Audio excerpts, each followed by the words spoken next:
Ready with me while I tell you why I had to drop out of grad school. Anyone who knows me knows how much I love school. My dream has always been to get a PhD and become a professor ever since I was a little kid, and so this has been a really hard decision to make. The problem is, at 15, I started dealing with a lot of chronic health issues. I had to be homeschooled for the rest of high school, and I really struggled through college.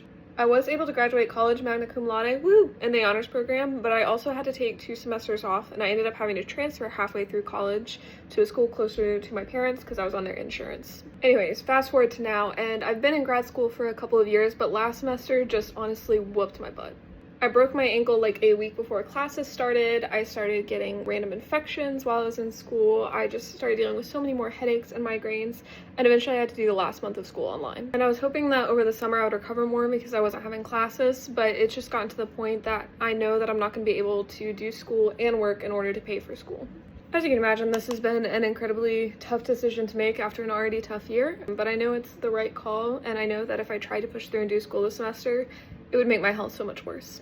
Now, my hope is that this is only going to be for a semester. I'm really going to take the next semester to work on healing and put my symptoms into remission as much as possible so I can go back to school next semester. And this is a really hard video for me to make because it feels almost embarrassing. It feels like it's a failure on my part that I should just push through, but I'm making it to say that it's important to take time to rest and to heal your body.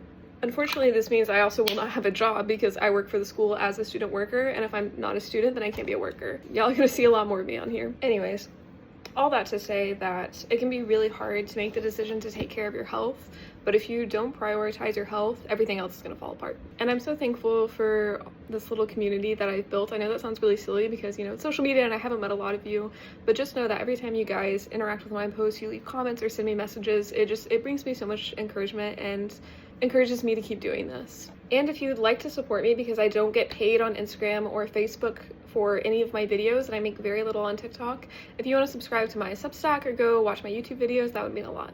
Thanks, friends.